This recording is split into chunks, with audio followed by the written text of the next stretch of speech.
Hello，我係阿 Cat。咁今日我哋整芝士啊。咁大家都知道咧，cheese 咧其實係分好多隻嘅，例如blue cheese 啊，又或者車打芝士咁樣。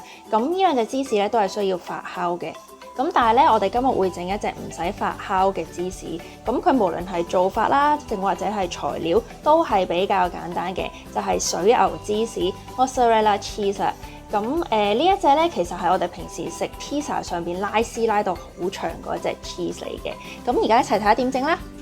材料方面非常之簡單，需要全脂鮮奶、白醋同埋冇點嘅鹽。整 cheese 咧，其實個原材料係非常之緊要嘅。咁我首先講下個牛奶先啦。咁其實整 cheese 最好咧就係用嗰啲冇經處理過嘅牛奶。咁但係呢啲牛奶咧市面上就比較難揾嘅。咁所以我哋今次咧就係冇用呢一隻牛奶。咁喺一般嘅 supermarket 咧，大家應該可以揾到兩種牛奶嘅。咁一種就係擺喺室溫嘅貨架上邊嘅，另一種咧就係擺喺雪櫃度嘅。咁喺室溫貨架上邊嗰啲牛奶咧，通常都擺到幾個月嘅。咁嗰啲牛奶咧已經係經過咗高溫嘅消毒處理啦。咁入邊嘅 bacteria 已經係死晒啦，差唔多。咁之後嗰啲 protein 咧都係破壞咗噶啦。咁所以咧嗰啲牛奶係唔適合攞嚟做 cheese 嘅。我哋今次用嘅咧就係 supermarket 入邊雪櫃買到嘅鮮牛奶。咁呢啲鮮奶咧通常都係擺到10日8日嘅啫。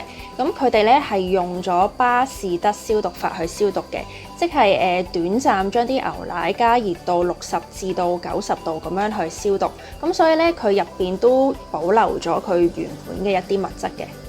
之後想講下個鹽，咁大家可能都聽過芝士鹽呢樣嘢啦。咁其實芝士鹽呢，只不過係冇加碘質最普通嘅鹽，咁所以咧喺 supermarket 咧係好容易揾到嘅。買嘅時候小心啲就 OK 噶啦。首先要將啲牛奶煮暖嘅，用細火煮就 OK 噶啦。煮嘅時候要一直都攪住佢嘅，一來係怕啲牛奶會黐底，二來咧係想佢平均受熱嘅。如果有呢啲廚房用嘅探熱針咧，係比較好嘅，可以一直睇住佢個溫度。咁我哋大概要煲到啲奶咧係攝氏40度嘅。如果冇呢啲探熱針嘅話咧，可以直接用手指去試下佢個溫度啦。你覺得佢大概微暖咧就 OK 㗎啦，唔使煮太熱嘅。喺呢個時候咧就可以將啲醋倒落去啦，之後輕輕攪拌佢幾下。其實而家已經可以睇到呢啲凝乳同埋乳清咧喺度慢慢分離緊嘅。之後熄火，吸蓋，擺佢10分鐘。10分鐘之後咧，大概就係咁嘅樣啦。因為鮮奶咧佢本身都係消毒過嘅，咁所以凝固得冇咁好。你睇下佢下邊咧都係有啲未凝固到嘅。不過唔使擔心，而家咧就開返中細火加熱，慢慢攪拌。慢慢咧就會見到啲凝乳同埋乳清分離得再乾淨一啲噶啦。見到咁樣就可以熄火啦。之後就將啲凝乳過濾出嚟，再壓乾啲水分。最好就係咁樣用手揸乾啲水分，因為都要整到佢幾乾嘅。我咁樣大概做咗4分鐘，大概咁嘅樣咧就 OK 噶啦。之後要擺入微波爐翻熱30秒。如果佢叮完出嚟有啲出水嘅話咧，就倒咗啲水佢。而家就可以搓嚿芝士啦，用少少力咁樣搓芝士。而家嗰個芝士咧係超級辣手嘅，但係呢個係我哋需要嘅溫度。而家芝士嘅狀態咧比之前係容易黏合嘅。當你搓到嚿芝士有啲難拉長嘅時候，就再擺落微波爐度再叮30秒。第二次翻熱之後，搓到咁上下咧，應該可以拉絲噶啦。又搓到凍咗之後咧，就可以落鹽啦。咁其實呢個水油芝士本身咧，佢唔係太鹹嘅，所以落幾多鹽咧就自己因翻啦。之後就係第3次擺落微波爐度翻熱，咁都係叮30秒。翻熱緊嚿 cheese 嘅時候咧，就準備定一盤冰水啦。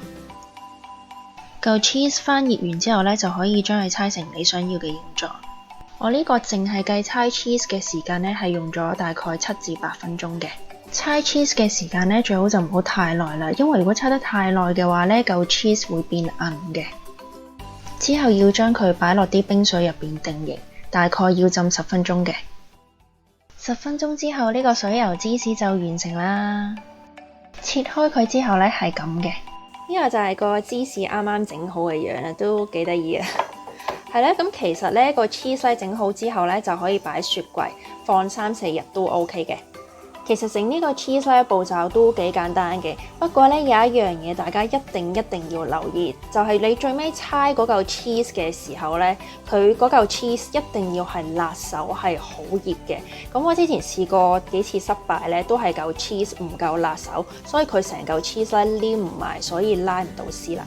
其實傳統上猜 cheese 咧係唔用微波爐嘅，佢哋會將嚿 cheese 咧擺落熱水度，將佢浸軟咗佢之後再猜嘅。咁但係我試過浸熱水呢個方法，咁幾次咧我都將嚿 cheese 唔小心溶咗啊。咁所以咧用微波爐呢個方法咧嘅成功率係會高啲嘅。咁整呢個 cheese 嘅時候咧，其實我都試咗幾個喺澳洲 supermarket 會比較容易揾到嘅一啲 full cream meal 嘅。咁我試咗 Woolworths A2 同埋 Pause 啦。咁其實成效咧都係差唔多嘅啫。有人可能會問用 skim meal 去做呢個 cheese 得唔得咧？我係做咗個實驗嘅，我俾個實驗結果大家睇啦。咁呢個咧就係用普通 full cream meal 1 litre 嘅牛奶去做出嚟就咁大嚿啦。咁呢個咧都係1 litre，不過係 skim meal 做出嚟咧就係細嚿勁多嘅。咁之後咧呢一個你睇到佢係白色嘅，呢一個咧係偏黃，同埋佢有少少透明咁樣嘅，好似怪怪地啦。咁同埋佢係會比較硬嘅。咁所以你話用 skim meal 做得唔得咧？唔係唔得，不過就係冇咁好食，同埋細嚿好多咯。係啦，希望大家中意我今日嘅 video 啦。如果大家中意我 video 嘅話咧，就記得俾個 like 我同埋 subscribe 我 channel 啦。拜拜。